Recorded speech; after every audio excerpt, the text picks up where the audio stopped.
Good evening, Raymondo. The prodigal son's returned. Hi, what do you recommend? Beer.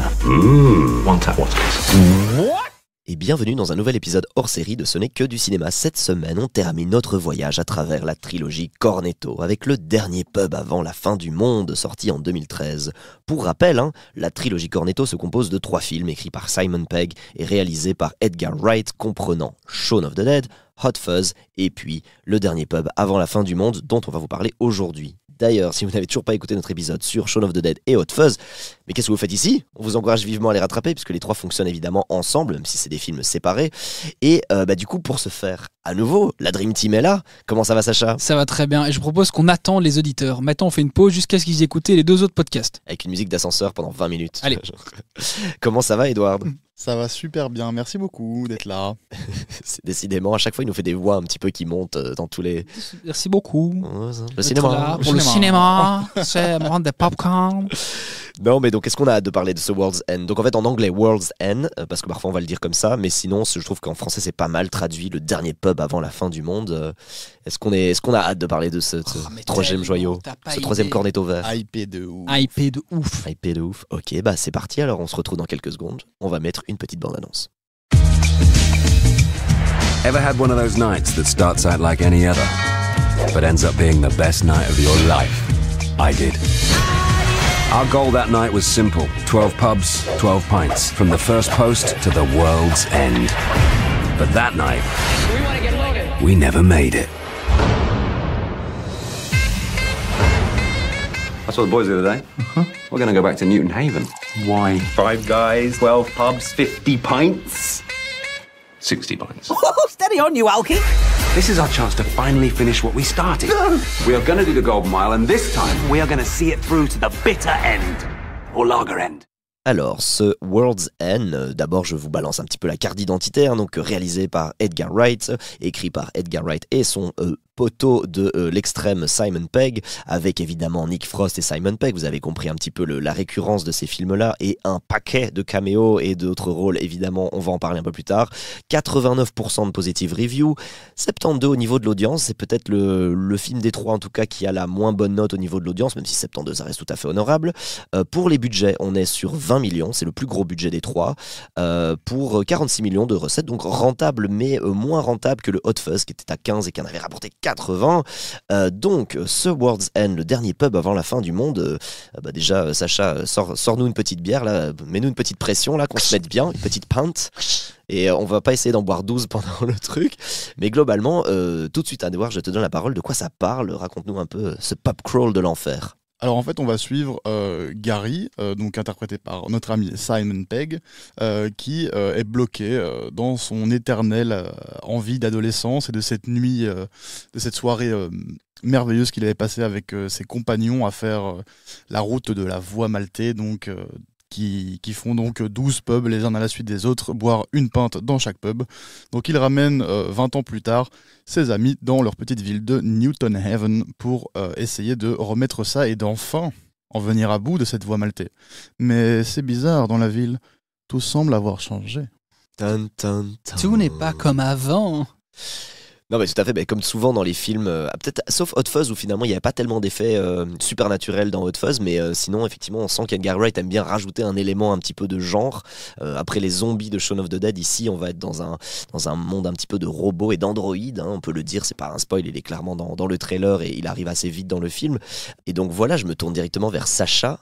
Toi, tu m'as dit que des 3 c'est celui que tu as le plus vu, tu avais la cassette à la maison ou le DVD. Tout à fait. Non, j'étais déjà plus bandit en fait. À l'époque, j'étais à l'internat et je faisais partie de ces élèves qui avaient une denrée rare qu'on appelait un ordinateur et qui avait des films téléchargés dessus. Donc j'étais un peu, j'étais pas un gangster, mais j'étais un peu connu. T'étais un pirate, quoi. Un peu le hacker de la place, quoi. Hacker man. Sacha the hacker. Donc du coup, j'ai très vite mis la main sur le dernier pub avant la fin du monde. Et à l'époque, j'avais pas encore fait le lien entre lui et Hot Fuzz parce que j'avais pas encore vu Shaun of the Dead. Et c'est le film que j'ai le plus séché de ma vie. Parce que moi, je l'ai vu sans connaître le twist. Et quand le twist est arrivé, j'étais... Vraiment, je suis tombé par terre, je me dis, c'est donc ça le cinéma, c'est donc ça la bonne écriture. Et c'est là que je me suis rendu compte qu'en fait, on pouvait faire beaucoup plus que juste des bêtes films que jusque-là je regardais. Je dis pas que c'était des mauvais films, juste que je les avais pas compris, quoi. Bref. Et donc, du coup, ce film qui va prendre à revers tout du long la plupart des spectateurs est, encore une fois, très très drôle. Je vais commencer par là. C'est une belle tranche de rire. C'est le plus drôle des trois selon moi. Parce que les trois sont très drôles. Les trois ont un but comique tout du long. Mais celui-là est très drôle. Et surtout celui-là, pour moi, je me suis le plus retrouvé dans ce personnage de Gary King qui a concrètement un énorme syndrome de Peter Pan. Vous allez tout de suite vous en rendre compte.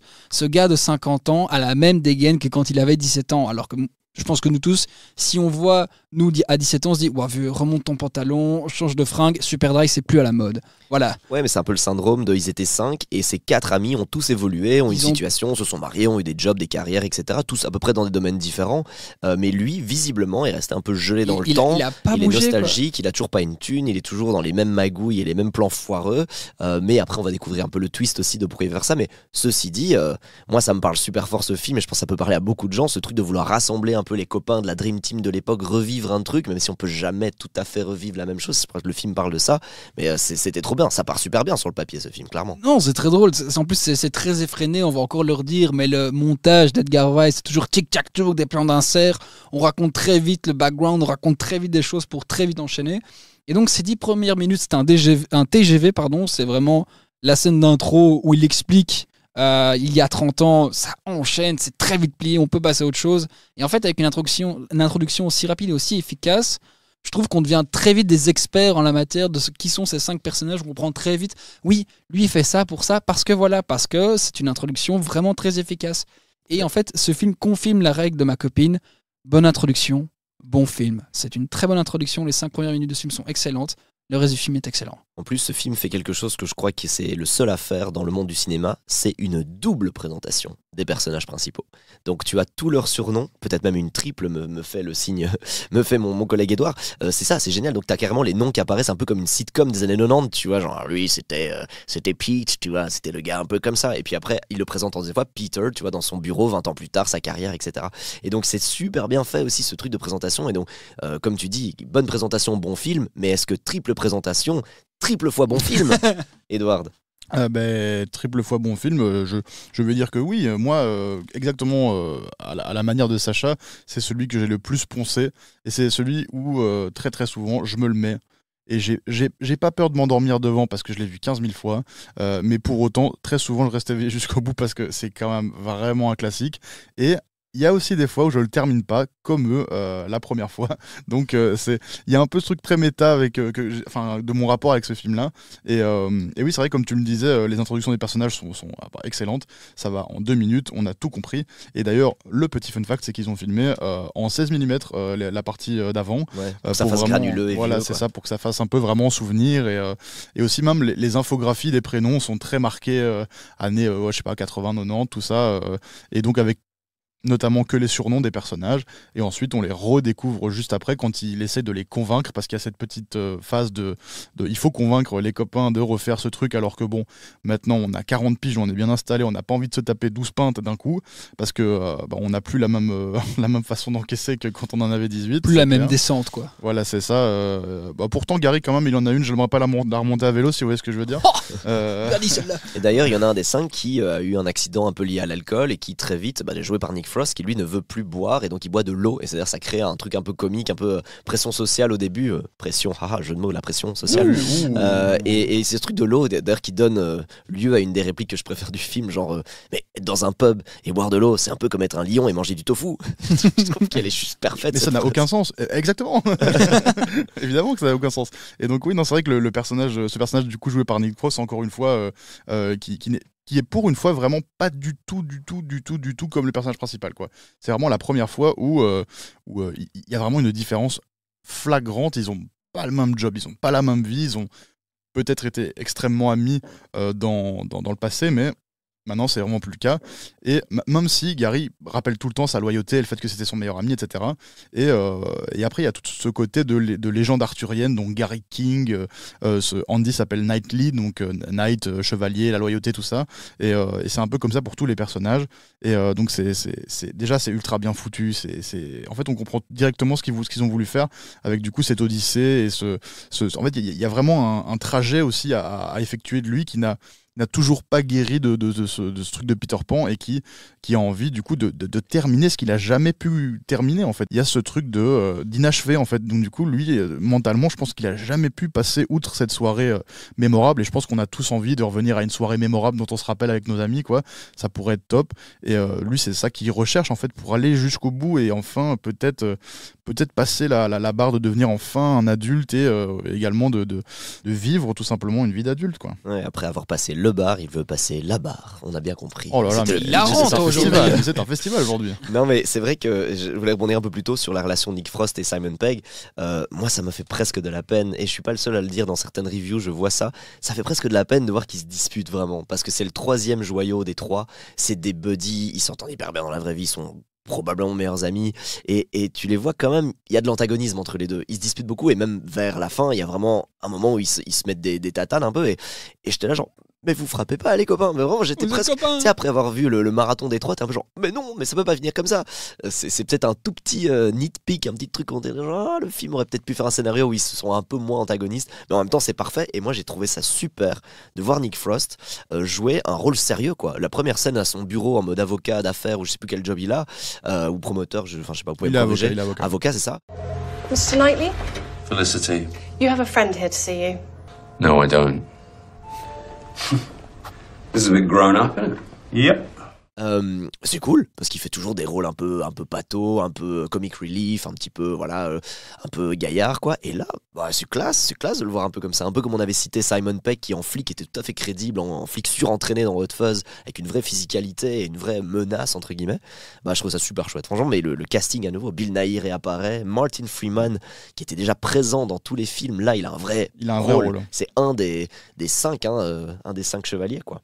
Et ouais, moi ce que je voulais revenir aussi vite fait sur ce bureau du coup avec Andy, il y a une petite anecdote que j'ai trouvée tout à fait charmante et adorable, c'est que il y avait une très très grande fan de Simon Pegg à qui elle avait demandé par des lettres, c'était des lettres à l'époque, d'envoyer des photos, dédicacer ce genre de choses parce que elle était dans un état de santé compliqué.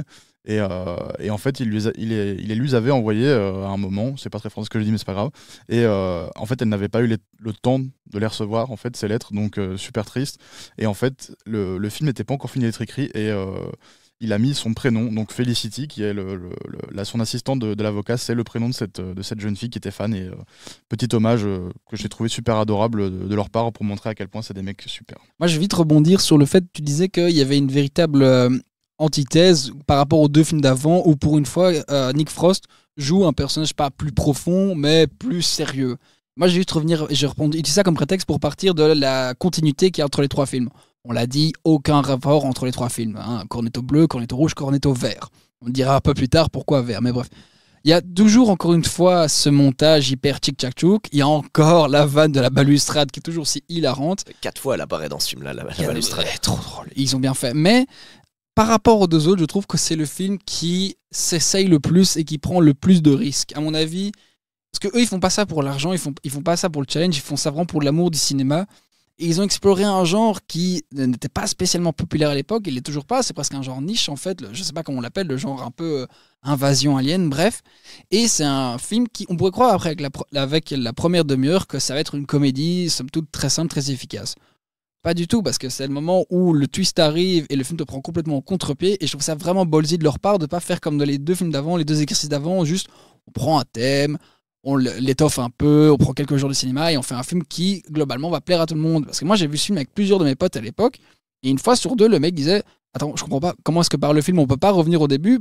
Et ça ne plaît pas à tout le monde, ce virement à 80 degrés qui arrive à un moment...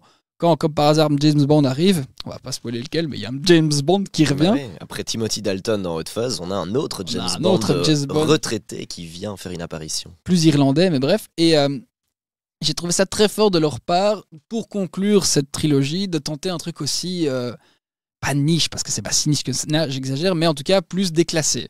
Et parce que les deux genres qu'ils avaient fait avant, c'était beaucoup plus populaire et tout, la plupart des gens pouvaient en entendre parler. Là, par contre, faut quand même aimer le cinéma pour connaître déjà à quoi ce film fait référence, quoi.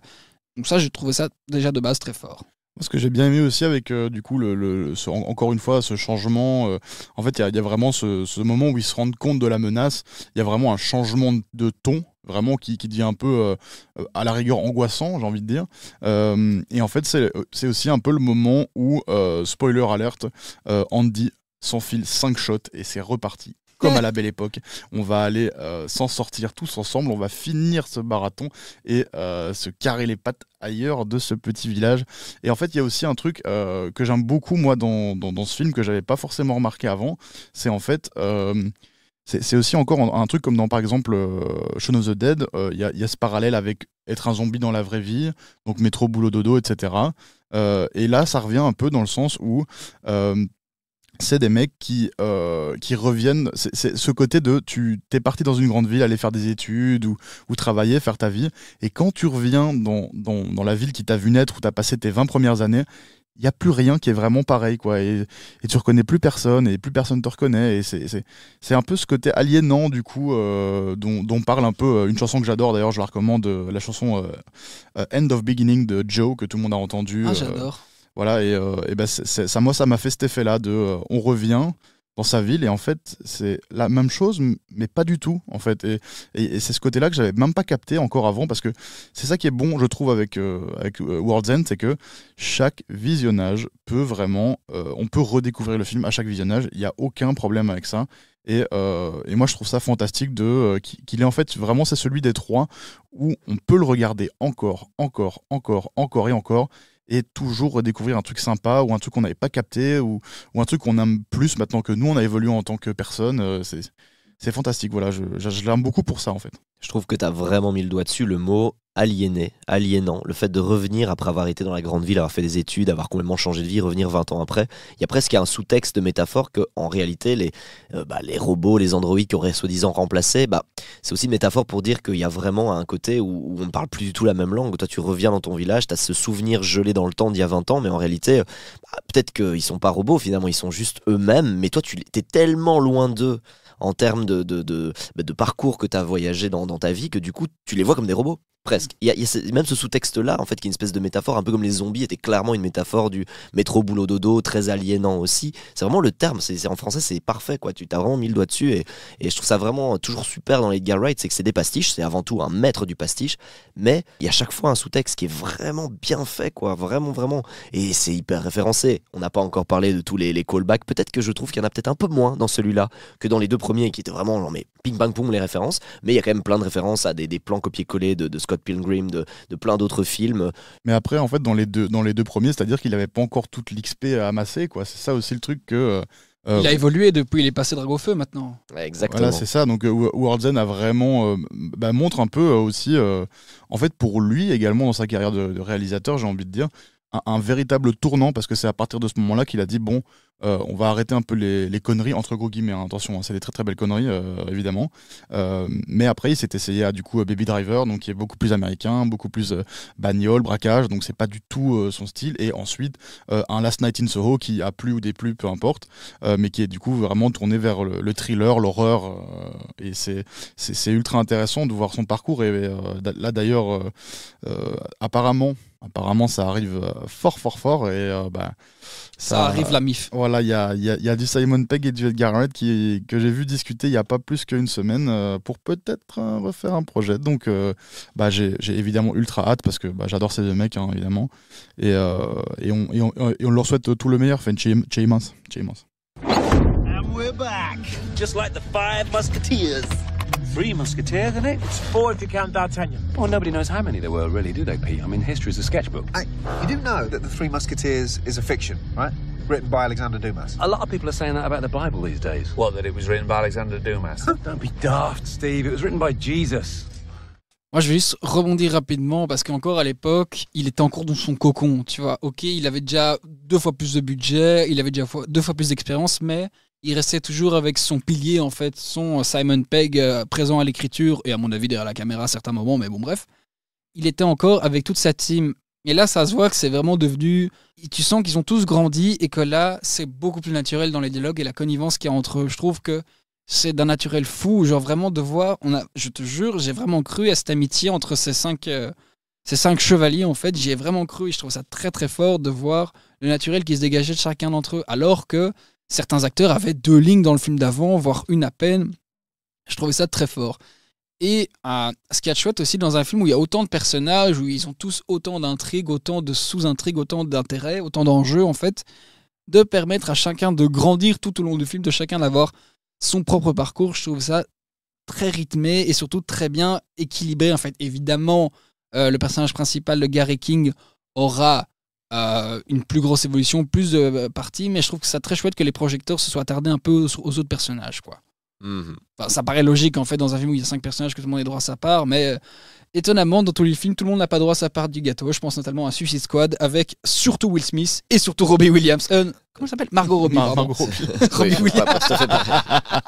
Pas tout à fait pareil. Non, très très bien. Mais on arrive un peu à la fin du truc, mais je sais que Edouard nous a préparé un petit quiz pour tester notre connaissance. Vas-y Edouard. Fonce Barracuda. Vas-y, fonce mon grand fou. Have you got any plans for dinner at all? Tonight, we will be partaking of a liquid repast as we wend our way up the Golden Mile, commencing with an inaugural tankard in the first post, then onto the old familiar, the famous cock, the cross hands, the good companions, the trusty servant, the two-headed dog, the mermaid, the beehive, the king's head, and the hole in the wall for a measure of the same, all before the last bittersweet pint in that most fateful terminus, the world's end. Leave a light on, good lady, for though we may return with a twinkle in our eyes, we will in truth be blind. Drunk. Mesdames et messieurs, nous nous apprêtons à voyager dans la voie maltaise. Mais vous rappelez-vous des noms des pubs? Lequel est le premier? C'est pas le pendu, c'est le... Je vais vous donner des petits indices, comme ça va être plus simple. Avant, on postait des lettres. La boîte aux lettres. Non. La poste. Oui. Ah ouais, c'est ça, c'est la poste. Mais c'est la vieille poste. La vieille poste, voilà. Il y a le petit truc. Le second, c'est là où on retrouve quelqu'un d'avant, quelqu'un qui nous est familier. Oui, c'est ça. Donc quelqu'un qui, un peu un pilier de bar, on peut dire aussi. Un poivreau. Non. Allons boire un verre chez le poivreau. Le poivreau. Je suis beaucoup trop premier degré. Genre le pilier de comptoir. Là, ouais. Le pilier de comptoir, un peu qu'on retrouve du coup dans ce personnage, on en a pas parlé, de David Bradley, donc Argus Russard pour les intimes. Ah mais oui, c'est Russard et Harry Potter. Oui, tout à fait. Génial. Et c'est également là qu'arrive le personnage féminin fort de ce film, Rosamund Pike, donc dans le vieil habitué. Ah oui, The Old Familiar, exact. Voilà, le troisième étant le matin. Avant, les gens se levaient avec quoi? Une bière. Non. Ça un réveil. Le coq. Le chant du coq. Voilà. Oui, le chant du coq. C'est la première bonne réponse, c'est superbe. Yes. Ensuite, le quatrième. Ça, c'est quand on n'est pas très content. On peut faire ce genre de choses. La grimace. Ouais, là, on te voit, tu croises les bras, là. Oui, mais c'est pas les bras. Tu croises les mains. Oui, donc le bar s'appelle... La poignée de main. Non. Tu mets main avant le fait qu'elles soient croisées. Les mains croisées. Les mains croisées, the cross hands, c'est le quatrième. Bah oui, tu l'avais pas? Eh ben alors. Ensuite, dans le cinquième, on retrouve une belle bande de joyeux lurons. Imaginons quand on part en voyage, quelqu'un t'accompagne, c'est ton... Copain? Non. Ton camarade? Non. Ton pote? Ton ami? De voyage. Compagnon de voyage. Compagnon de voyage. Donc, c'est très bien. Et s'il est vraiment sympa, ce compagnon de voyage? C'est un bon compagnon. C'est un bon compagnon. Voilà, et donc nous sommes les bons compagnons. Ah, le cinquième pub. Ensuite, nous allons revoir en français le pasteur pétard. Le pasteur pétard. Le pasteur pétard. Ah oui, c'est là qui. Oui. Oui, c'est celui qui. Ah oui, pétard parce qu'il donne de la weed. Voilà. Ouais, il y a un nom de code. J'adore le nom de code. En anglais, The Green Reverend. Ah, mais oui. Et donc, on peut dire par exemple que jacouille ça pour le personnage de Jean Reno dans le film. Son serviteur. The Trusty Servant. Oui, donc en français. Le serviteur de confiance. Le serviteur loyal. Vous l'avez presque. Le bon serviteur, le serviteur. Il y a un personnage dans l'histoire qui s'appelle Castro. Fidel Castro, le fidèle serviteur. Voilà. Le fidèle serviteur. Messire. Bien joué, messieurs. Alors, le septième. À ce stade-là, on est déjà à 3 litres de bière. Ah, t'as déjà oui, c'est ça. Là, normalement, on est chier mort. Le septième. Pensez Harry Potter, pensez le troisième étage qui est interdit. Ça va le chien. Oui, le chien. Mais pas. C'est un twist. Il a pas. À 4 têtes. Non, le chien a 2 têtes. Le chien a 2 têtes. The two-headed dog. Très très bonne réponse. Le suivant, je m'en souviens. J'appelle un ami. Le suivant est un twist. Le suivant, c'est la sirène, ça je sais parce que c'est hyper important dans le film. Tout à fait, The Mermaid. Donc ça, c'est un peu le moment où nous retrouvons les marmelades, comme on les appelle dans le film. Marmelade, exactement. Oui, c'est ça, les pains demi-marmelade, comme on l'appelle en français, et en anglais, c'est marmalade sandwich, je crois. Donc, alors on arrive au 9e, là, du coup. C'est ça, et on passe au 9e bar. Alors, le 9e bar, très simple, ça vogue un peu sur les tables pendant l'été. Une petite bestiole qui est un peu chiante. Les guêpes, non, les abeilles. Les abeilles dans le film, ouais. Voilà, tout à fait. Et où habite-t-elle? Dans la ruche. La ruche, le 9e bar. Exceptionnel. Et on devient bon, hein. Là, vous donnez bon. Et ensuite, alors le 10, les Français adorent la couper. Ça, c'est la tête du roi, je crois. La tête du roi, oui. Un point pour Sachant quand il est trop fort. Je crois que j'ai les deux derniers. Le dernier, évidemment, oui. C'est le titre du film, on sait. Donc je l'ai, les gars. Le 11e. Le dernier, pas très dur. Alors le 11e, alors Gary, à un moment dans le film, il est vraiment vénère. Au tout début, dans cette intro, on le voit mettre un coup de poing quelque part. C'est le trou dans le mur. Ouais, c'est le trou dans le mur, c'est le 11e bar exceptionnel. Donc le trou dans le mur, le 11e bar. Et le 12e, évidemment, là où tout prend fin, comme ce podcast bientôt, là où tout termine.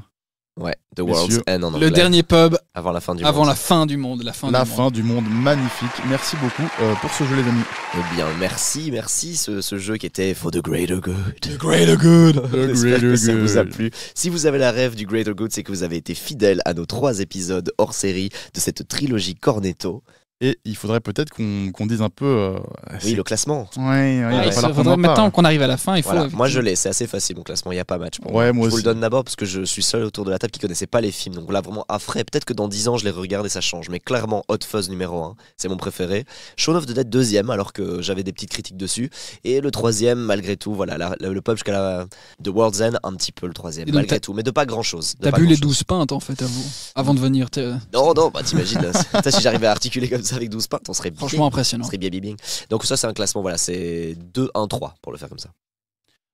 Moi je trouve que le moins abouti des 3 est Shaun of the Dead, même s'il est terriblement fort déjà pour l'époque, surtout parce que les 2 autres sont un level au-dessus pour moi. Je mets en 2e position quand même Hot Fuzz et je mets en premier Le Dernier Pub avant la fin du monde. Toi c'est 3-2-1. C'est 3-2-1 parce que je trouve Le Dernier Pub avant la fin du monde, tu l'as dit, il y a 1001 façons de le regarder, 1001 façons de le voir, et on l'a pas dit, mais le Cornetto vert pour les aliens, voilà. Pour les aliens, les robots. Les martiens, voilà. Blou, elle est ouvert. Voilà, c'était la petite anecdote. Du coup, Edouard, ton classement. Alors moi, mon classement, c'est dur en vrai. C'est vraiment très dur de les classer ces 3-là. Je les adore tous les 3. Bien que je pense que le meilleur, c'est Hot Fuzz. Mon petit chouchou, c'est Shaun of the Dead qui vient en 2e. Et celui que je me suis maté 15 000 fois, c'est le 3e, malheureusement, c'est le World's End. Okay. Parce que du coup, c'est un peu plus différent des 2 autres et que moi, j'ai vraiment grandi avec Shaun of the Dead et ensuite Hot Fuzz, j'ai trouvé ça exceptionnel. Et World's End, je l'ai vu 1000 fois parce que c'est confort, c'est facile, quoi. Il est trop bien et comme j'ai dit, on peut le voir 1000 fois et découvrir 1000 trucs différents.